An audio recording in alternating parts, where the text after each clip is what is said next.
इमरान खान बीमार हो गए हैं? जी, इमरान क्या हो गया उनको?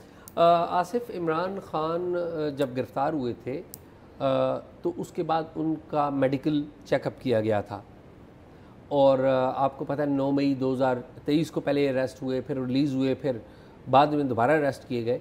तो जब से वो अरेस्ट हुए उनका मुतअद्दिद बार रेगुलर बुनियादों पे चेकअप होता रहा है। इल्ताफ़ हुसैन साहब हैं पिम्स हॉस्पिटल के एक सीनियर डॉक्टर, उनकी सरबराही में भी एक मेडिकल बोर्ड जो है वो बना।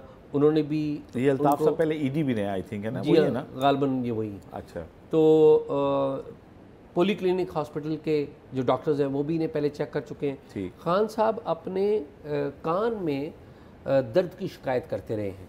अच्छा।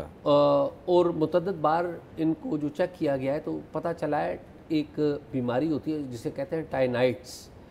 टाइनाइट्स जो है बीमारी की जब तशख़ीस हुई तो इनिशियली डॉक्टर्स ने इन्हें कहा कि कान की सफाई करवाएं, लेकिन तब भी जो खान साहब के कान में प्रॉब्लम रही। प्रॉब्लम क्या है कि कान में उनकी आवाज़ गूंजती है, इनकी दोहरी आवाज़। अच्छा, जब वो प्राइम मिनिस्टर थे तो इस तरह की कोई बीमारी रिकॉर्ड पे नहीं है? चोट लगने से तो नहीं कोई उसमें कोई आवाज़ें आना शुरू हुई? वैसे आपको एक बात बताऊं कि इमरान खान साहब जब गिरफ्तार हुए थे जी जी तो उनके सर पे चोट लगी थी और खून भी बहा था।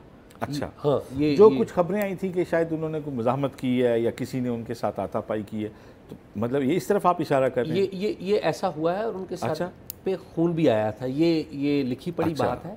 और कान के ऊपर भी कोई लगी होगी, शायद कोई हिट लगी हो शायद। हैं अब ये तो माहिरीने जो अमराज जो है ना वो END वही बता सकते हैं। लेकिन टाइनाइट्स के बारे में बताया जाता है कि वो था उनको और अभी भी है। अच्छा, ये एक बात मैं क्लियर कर दूं, हमने जो भी बात की इस हवाले से जो खदशा ज़ाहिर किया, मुंतखब वज़ीर-ए-आज़म थे और अगर उनके साथ ऐसा हुआ है तो काबिल मज़म्मत है।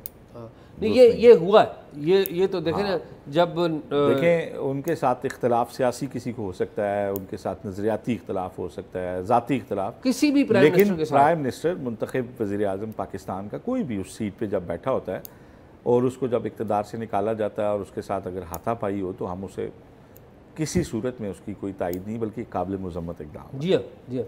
तो एक तो ये है कि उनके टाइनाइट्स के बारे में इत्तला आई है और फिर बताया गया कि वर्टिगो एक बीमारी है। वर्टिगो क्या है? वर्टिगो में आपको चक्कर आते हैं। अच्छा। तो खान साहब को चक्कर भी आते हैं, यानी खान साहब चकरा गए?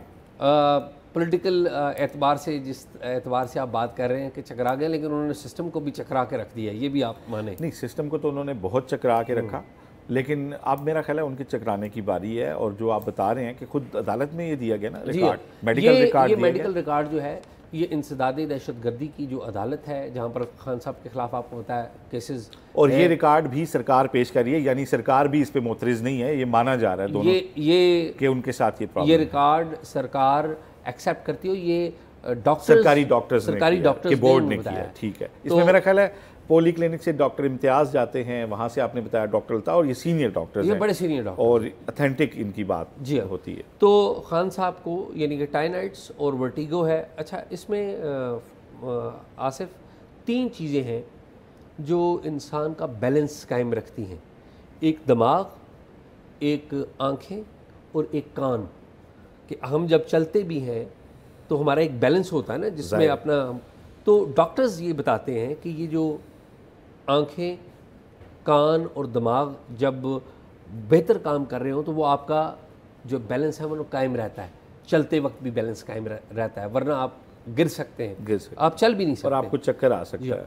खान साहब जो है उनके बारे में आप देखें 72 ईयर्स ओल्ड हैं, वो 72 साल उनकी उम्र है, फिज़िकली बड़े फिट हैं।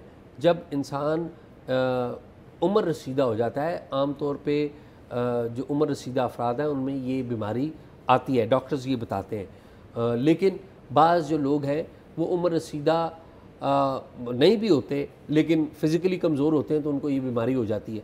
तो खान साहब को ये जो 2 बीमारियाँ बता रहे हैं डॉक्टर्स, ये कोई इतनी सीरियस बीमारियाँ नहीं हैं, लेकिन अगर ये कोई सीरियस टर्न लें तो ये नुकसानदेह भी होती हैं, क्योंकि आप प्रॉपर्ली फिर चल भी नहीं सकते, बैलेंस नहीं रख सकते।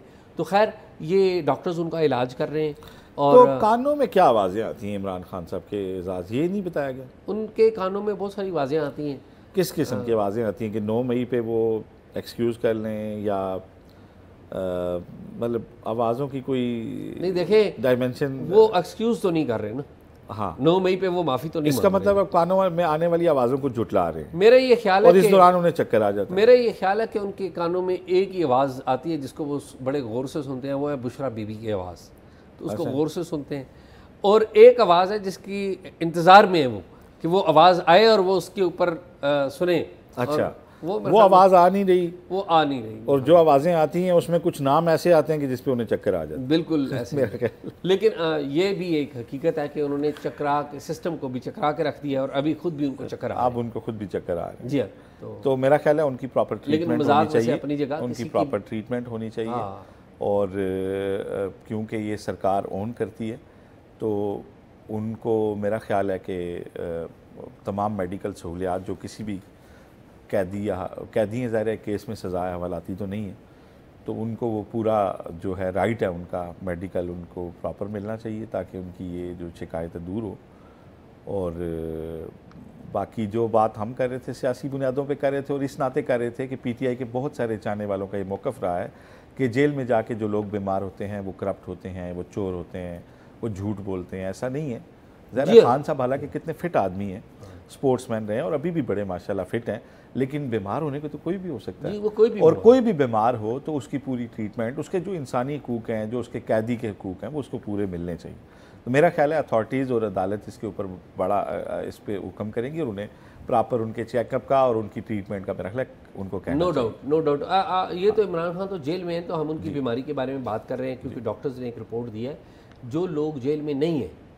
आपको पता है हमारे पास जितने भी कैदीन हैं सारे 17 साल क्रॉस कर चुके हुए हैं। जी और ये नवाज रूटीन में शरीफ देखें 17 साल क्रॉस सर, ये कर चुके हैं। 10 दिन गोलियां खा के रह रहे होते हैं। जब ज़ाहिर है आप घर वाली फैसिलिटी तो नहीं होती जेल में, तो जब भी कोई गिरफ्तार होता है तो उसकी बीमारी की खबर इसलिए आती है कि अब उसको वो ट्रीटमेंट नहीं मिल रही, ठीक है ना। वो दवाई के अलावा उसको बहुत सारी अपनी डाइट के अंदर चीज़ें होती हैं, ज़ाहिर है एक ओल्ड एज में आपको वो करनी होती हैं। तो मैं ये इसलिए कह रहा हूँ कि यहाँ पे जो मोहतरमा कलसूम नवाज़ थी उनकी बीमारी का भी मजाक बनाया गया। जब तक वो मर नहीं गई उनकी बीमारी को सीरियस नहीं लिया गया और ICU से उनकी वीडियोस बनाई गई। ये हमारी टारगेट ऑडियंस वो दोस्त हैं जो किसी भी बीमारी का मजाक उड़ाते हैं, नहीं किसी भी इंसान की बीमारी का मजाक, चाहे वो छोटी से छोटी हो या बड़ी से बड़ी हो। और उनके जो भी हकूक होते हैं ना, चाहे कोई भी बंदा है, कत्ल का भी कोई मुलजिम है या मुजरिम है इवन, तो जब तक हैंग नहीं होता उसके इंसानी हकूक उसके जो हैं वो पूरे उसे मिलने चाहिए, चाहे वो जेल के अंदर हो और चाहे वो सरकार की कस्टडी में हो या कहीं पे भी हो। बिल्कुल ठीक बात है। तो एजाज मेरा ख्याल है अगली स्टोरी पे चलें। बिल्कुल। और